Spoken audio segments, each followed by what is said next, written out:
Good evening all, welcome to IAC. ఈ వీడియోలో important current affairs MCQs discuss చేద్దాం. First one చూద్దాం. Which day is commemorated as the save the elephant day? So ఏనుగులని రక్షించే దినోత్సవాన్ని ఏ రోజున జరుపుకుంటారు అని చెప్పేసి అడుగుతున్నారు.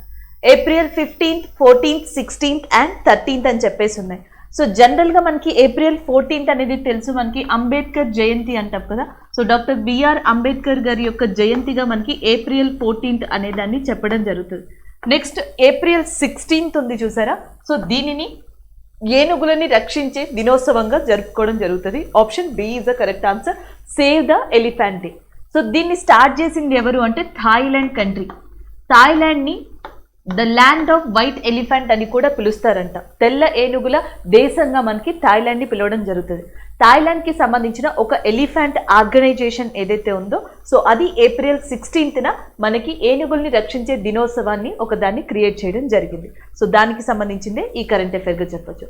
అలాగే నెక్స్ట్ వచ్చేటప్పటికి భారతదేశంలో కూడా ఎలిఫెంట్ డే అనే దాన్ని ఒకదాన్ని రికగ్నైజ్ చేశారు. అది ఆగస్టు 12th మనకి ఎలిఫెంట్ డే అనేది రికగ్నైజ్ చేయబడింది ఇండియాలో. భారతదేశ జాతీయ వారసత్వపు జంతువు, నేషనల్ హెరిటేజ్ యానిమల్ గా కానీ, కాన్స్టిట్యూషన్ యొక్క సింబల్, రాజ్యాంగం యొక్క చిహ్నంగా కానీ ఏనుగుని చెప్పడం జరుగుతుంది. భారతదేశంలో ఏనుగు సంరక్షణ కేంద్రాలు లేదా ఎలిఫెంట్ రిజర్వ్స్ అనేవి 32 ఉన్నాయి. అలాగే భారతదేశంలో ఏనుగుల్ని రక్షించడానికి, ఏనుగుల యొక్క సంఖ్యను పెంచడానికి ప్రాజెక్ట్ ఎలిఫెంట్ అనేది గవర్నమెంట్ ఆఫ్ ఇండియా 1992లో తీసుకురావడం జరిగింది. ప్రాజెక్ట్ ఎలిఫెంట్ 1992లో వచ్చింది. August 12th national elephant day అనే దాన్ని ప్రకటించడం జరిగింది. 32 ఎలిఫెంట్ రిజర్వ్స్ అనేవి ఉన్నాయి. సో ఇలాంటి ఎలిఫెంట్ కి సంబంధించిన సేవ్ ద ఎలిఫెంట్ డే అనేది ఏప్రిల్ 16th థాయిలాండ్ కి సంబంధించిన ఒక ఎలిఫెంట్ ఆర్గనైజేషన్ అనేది రికగ్నైజ్ చేయడం జరిగింది. నెక్స్ట్ వన్ చూద్దాం. So next question, iron Beam laser క్షిపణి రక్షణ వ్యవస్థ అనేది ప్రపంచంలోనే మొట్టమొదటి శక్తి ఆధారిత ఆయుధ వ్యవస్థ. ఇది ఏదైనా గాలిలో ఉన్న వస్తువుని నాశనం చేయడానికి లేజర్ పుంజాన్ని ఉపయోగిస్తుంది. ఈ వ్యవస్థని ఏ దేశం అభివృద్ధి చేసింది అని చెప్పేసి అడుగుతున్నారు.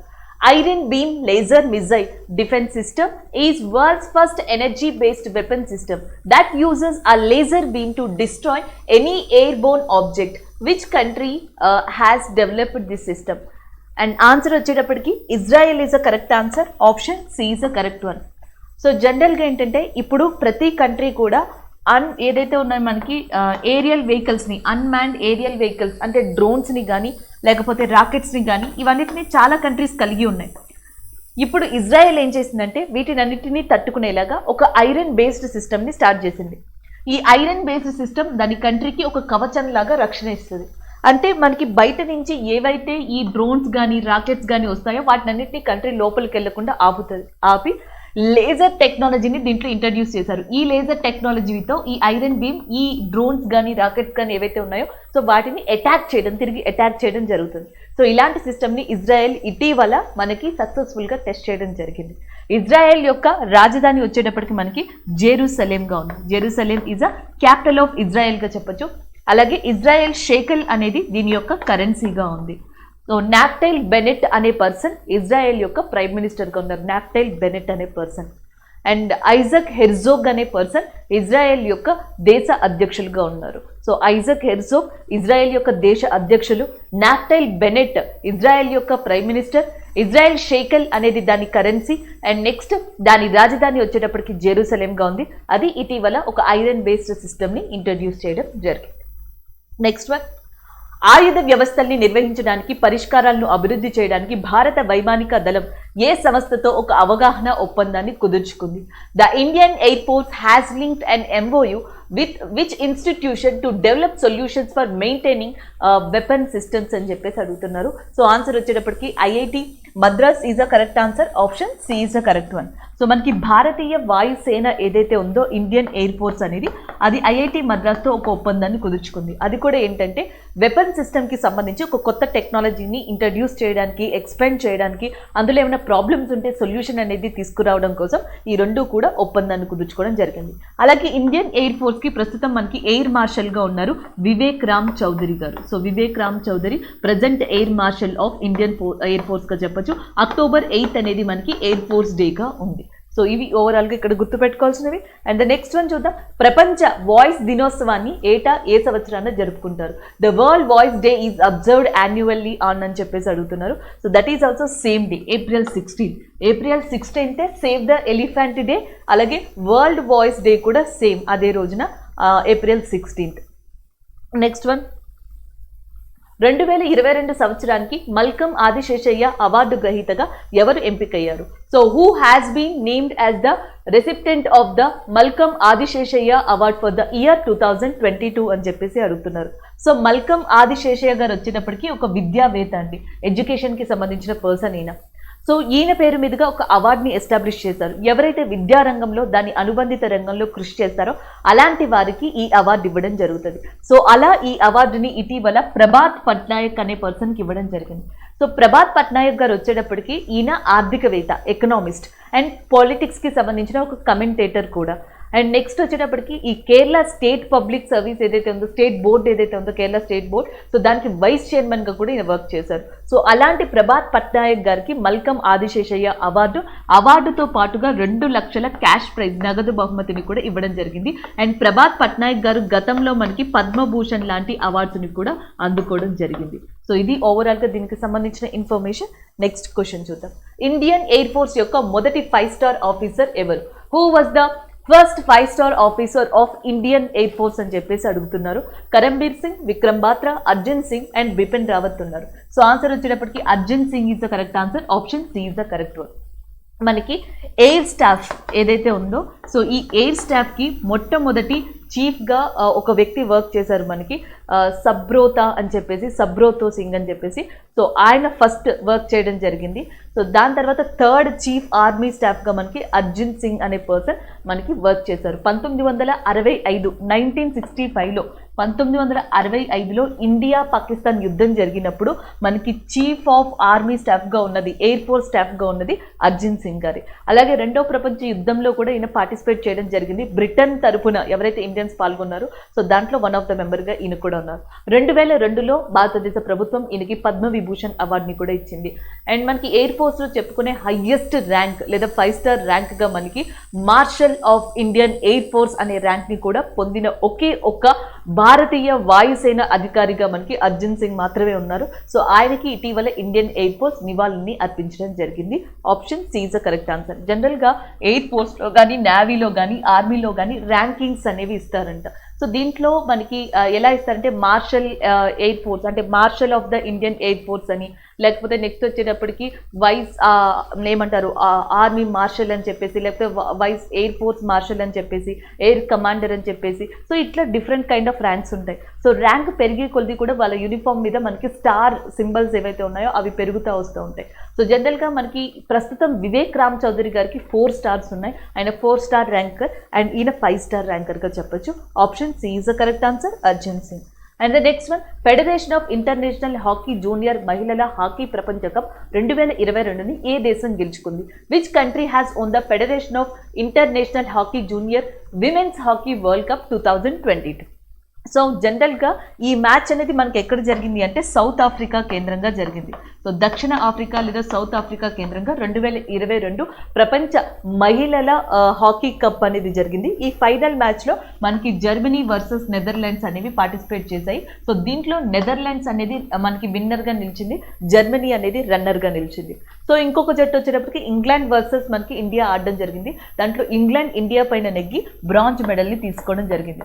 అంటే ఈ సంవత్సరం మనకి federation of international hockey association నిర్వహించిన సౌత్ ఆఫ్రికాలో 2022 ప్రపంచ మహిళల హాకీ కప్ ని గెలుచుకుంది నెదర్లాండ్స్, గోల్డ్ మెడల్ కింద చెప్పొచ్చు. సిల్వర్ స్థానంలో మనకి జర్మనీ, బ్రాంజ్ స్థానంలో మనకి ఇంగ్లాండ్ అనేది నిలవడం జరిగాయి. నెక్స్ట్ వన్ చూద్దాం. ఐస్లాండ్లోని రెగ్జావిక్లో జరిగిన ప్రతిష్టాత్మకమైన రెగ్జావిక్ ఓపెన్ చెస్ టోర్నమెంట్ని ఎవరు గెలుచుకున్నారు? So who has won the prestigious Reykjavik Open chess tournament held in Reykjavik Iceland అని చెప్పేసి అడుగుతున్నారు. సో ఆప్షన్స్లో డిఫరెంట్ ఆప్షన్స్ ఉన్నాయి. ఆన్సర్ వచ్చినప్పటికీ Praggnanandhaa is a correct answer. ప్రపంచంలోని 5th యంగెస్ట్ గ్రాండ్ మాస్టర్గా ఉన్నారు. ప్రపంచంలో యంగెస్ట్ గ్రాండ్ మాస్టర్ ప్రజెంట్ మనకు వచ్చేసి మనకి అభిమన్యు అని చెప్పేసి ఉన్నారు. సో ఆయన ప్రపంచంలోనే యంగెస్ట్ గ్రాండ్ మాస్టర్గా ఉన్నారు అభిమన్యు. అండ్ నెక్స్ట్ వచ్చేటప్పటికి గుకేష్ 3rd పొజిషన్లో ఉన్నారు. 3rd youngest grandmaster in the వరల్డ్గా డి గుకేష్ ఉన్నారు. 5th youngest grandmaster in the వరల్డ్గా ప్రజ్ఞానంద ఉన్నారు, తమిళనాడుకు సంబంధించిన పర్సన్. సో ఈయన ఐస్లాండ్లో జరిగిన రెగ్జావిక్లో మనకి ప్రతిష్టాత్మకమైన ఈ ఓపెన్ చెస్ టోర్నమెంట్ని గెలుచుకోవడం జరిగింది. So option B is a correct answer. Next one చూద్దాం.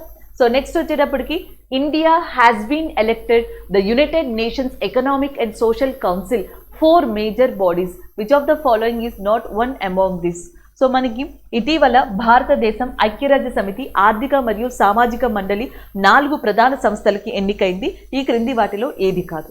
సో జనరల్గా మనకి యునైటెడ్ నేషన్ ఏదైతే ఉందో దానికి 6 అంగాలు ఉన్నాయి, 6 ఆర్గాన్స్ ఉన్నాయి. ఈ 6 ఆర్గాన్స్లో ఒకటి ఇంటర్నేషనల్ కోర్ట్ ఆఫ్ జస్టిస్ అంటాం, ఇంకొకటి ట్రూత్ షిప్ కౌన్సిల్ అనొచ్చు, ఇంకొకటి సెక్రటేరియట్, ఇంకొకటి యునైటెడ్ నేషన్ జనరల్ అసెంబ్లీగా చెప్తారు, ఇంకొకటి యునైటెడ్ నేషన్ సెక్యూరిటీ కౌన్సిల్గా చెప్తారు, ఇంకొకటి United Nation economic and social కౌన్సిల్గా చెప్పడం జరుగుతుంది. సో దీంట్లో United Nation economic social council ఏదైతే ఉందో ఇది దీంట్లో మనకి తిరిగి మళ్ళీ 4 విభాగాలు ఉంటాయి. ఆ 4 విభాగాల్లో ఈ కింది వాటిలో ఏది లేదు అని చెప్పేసి అడుగుతున్నారు. ఒకటి the committee of economic social and cultural rights, ఇది ఉంది. Next one the commission for social development, ఇది కూడా ఉంది. And the commission on science and technology for development, ఇది కూడా ఉంది. లేనిది ఏది అంటే మనకి ఇదే, ఏదైతే the committee on non private government organization అని ఉంది చూసారా, సో ఇది లేదు. The committee on non government organization అని చెప్పుంది కానీ నాన్ ప్రైవేట్ గవర్నమెంట్ ఆర్గనైజేషన్ అనేది లేదు. సో కాబట్టి ఇలా ఇస్తే కరెక్ట్, ప్రైవేట్ అనే వర్డ్ తీసేసిస్తే ఈ 4 కూడా యునైటెడ్ నేషన్ ఎకనామిక్ సోషల్ కౌన్సిల్లో ఉన్నవే, కాకపోతే అక్కడ ప్రైవేట్ అనే వర్డ్ యూజ్ చేశారు, అలాంటిది లేదు. కాబట్టి ఆప్షన్ సి అనేది మనకి ఇక్కడ రాంగ్ ఆన్సర్ అవుతుంది. ఆప్షన్ సి అనేది ఇక్కడ మనకి పర్ఫెక్ట్గా ఆన్సర్ అవుతుంది ఈ క్వశ్చన్కి సంబంధించి.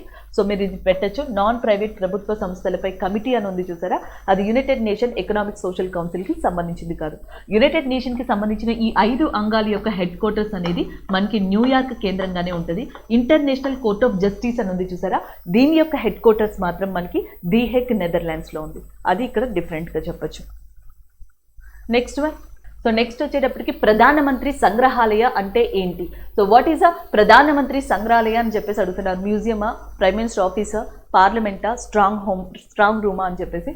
సో ఆన్సర్ వచ్చేటప్పటికి museum is the correct answer. Option A is the correct one. So ఇటీవల ఏం చేశారంటే 271 కోట్లను వెచ్చించి న్యూఢిల్లీలో మనకి ఒక మ్యూజియం లాంటిది కన్స్ట్రక్ట్ చేశారు, దానికి ప్రధానమంత్రి సంగ్రహాలయం అని చెప్పి పేరు పెట్టారు. ఇటీవల అంబేద్కర్ జయంతి సందర్భంగా ఆజాదీ కా అమృత్ మహోత్సవ్లో భాగంగా ఆ మ్యూజియంని prime minister Narendra Modi inaugurate చేయడం జరిగింది. ఆ మ్యూజియం పైన ఒక ధర్మచక్రాన్ని కూడా మనకి మెన్షన్ చేశారు. ఆ ధర్మచక్రం ఒకటి జాతీయత, 2 ప్రజాస్వామ్యం, నేషనాలిటీ, డెమోక్రసీని రిప్రజెంట్ చేస్తుందని కూడా చెప్పడం జరిగింది. సో ప్రధానమంత్రి సంగ్రహాలయ ఎక్కడుందంటే న్యూఢిల్లీలో. ఎవరు ఇనాగ్రేట్ చేశారంటే ప్రైమ్ మినిస్టర్ నరేంద్ర మోడీ. ఎంత ఖర్చు పెట్టారు దానికంటే 271 కోట్లు. అండ్ నెక్స్ట్ అది ఏంటి అని అడిగితే it's a museum. So next one, వార్తల్లో కనిపించిన మోస్కోవా ఏ దేశానికి చెందిన ప్రసిద్ధ యుద్ధ నౌక? Moskva which was seen in the news is famous warship of which country అని చెప్పేసి అడుగుతున్నారు. So that is nothing but Russia. So అది రష్యాకి సంబంధించిన యుద్ధ నౌక. ఇటీవల రష్యా ఉక్రెయిన్ మధ్య ఉన్న డిస్టర్బెన్స్లో భాగంగా ఉక్రెయిన్ యొక్క ఏవైతే మనకి సాయుధ బలగాలు, ఉక్రెయిన్ యొక్క ఆర్మీ కానీ గవర్నమెంట్ కానీ ఏమని పోస్ట్ చేశాయంటే, సో రష్యా యొక్క one of the important and as well as the famous యుద్ధ నౌక అయిన ఏదైతే మాస్కోవా అని ఉందో దానిని డిస్ట్రాయ్ చేసినట్టుగా మనకి అవి ప్రకటించడం జరిగింది. అది కాదు అని చెప్పేసి రష్యా కూడా మెన్షన్ చేయడం జరిగింది. ఈ నేపథ్యంలో మాస్కోవా యుద్ధ ట్యాంక్ అనేది, యుద్ధ నౌక అనేది ఇటీవల వార్తల్లో నిలిచింది. అండ్ నెక్స్ట్ వన్ చూద్దాం. అలాగే వరల్డ్ డెడ్లియెస్ట్ వార్ ట్యాంక్ కూడా రష్యాతోనే ఉంది. దాని పేరు T-14 అనుకుంటా, T-14 ఆర్మాటా అని చెప్పేసి వస్తుంది. ఆర్మటా, T-14 ఆర్మటా. దీనిని వరల్డ్స్ డెడ్లియెస్ట్ ట్యాంక్ కింద చెప్తా ఉంటారు. సో అది కూడా రష్యాకి సంబంధించింది. నెక్స్ట్ వన్, వార్తల్లో కనిపించిన నెప్ట్యూన్ మిసైల్ సిస్టమ్ ఏ దేశానికి సంబంధించింది? Neptune missile system which was seen in the news is associated with which country అని చెప్పేసి అడుగుతున్నారు. So that is nothing but Ukraine. So ఉక్రెయిన్కి సంబంధించిందే నెప్ట్యూన్ మిసైల్ సిస్టమ్ అనేది. ఇది రష్యాకి సంబంధించి ఏదైతే మనం చెప్పుకున్నామో మాస్కోవా యుద్ధ నౌక, దానిని డిస్ట్రాయ్ చేయడం జరిగింది అని చెప్పేసి మనకి ఉక్రెయిన్ బలగాలు చెప్పడం జరిగింది. సో ఈ నెప్ట్యూన్ మిసైల్ సిస్టమ్ అనేది మార్చ్ 2021లో ఉక్రెయిన్ డిఫెన్స్ సిస్టంలో యాడ్ అవ్వడం జరిగింది. సో దీనితో ఇప్పుడు ప్రస్తుతం ఉక్రెయిన్ రష్యాని అటాక్ చేయడం చేస్తుంది. అటాక్లో భాగంగా దీన్ని కూడా యూజ్ చేయడం జరుగుతుంది. రష్యా యొక్క క్యాపిటల్ మాస్కో అని ఆల్రెడీ తెలుసు. క్యూ అనేది మనకి అండ్ ఉక్రెయిన్ యొక్క క్యాపిటల్గా ఉంది. జెరూసలేం అనేది ఇజ్రాయెల్ యొక్క క్యాపిటల్గా చెప్పొచ్చు. So next one, under the production linked initiative scheme, The center provides financial support for manufacturing for how many years? Production linked incentive పథకం కింద కేంద్ర తయారీకి ఆర్థిక సహాయాన్ని ఎన్ని సంవత్సరాల పాటు అందిస్తుంది అని అడుగుతున్నారు. 5 years పాటు అందిస్తుంది. Option A is the correct answer. Next one. And పురుషుల కోసం T20 క్రికెట్ లో 10,000 పరుగులు చేసిన మొదటి భారతీయ క్రికెటర్ ఎవరు? Who is the first Indian cricketer to hit 10,000 runs in T20 cricket for men అని చెప్పేసి అడుగుతున్నారు. That is nothing but Virat Kohli. Virat Kohli T20 international cricket tournament లో మనకి 10,000 runs ని చేయడం జరిగింది. ఆప్షన్ బి అనేది కరెక్ట్ ఆన్సర్ అవుతుంది. ఇటీవల వార్తల్లో కనిపించిన ఉమియామాత ఆలయం ఏ రాష్ట్రంలో ఉంది? Umiyamata temple which was seen in the news recently is located in which state? That is nothing but Gujarat. So గుజరాత్లో మనకి 2008లో ఈ ఆలయాన్ని కట్టించారంట.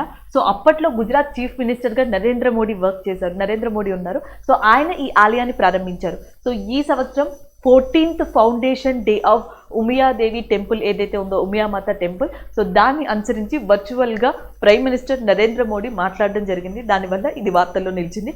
Option D is the correct answer, Gujarat. Thank you.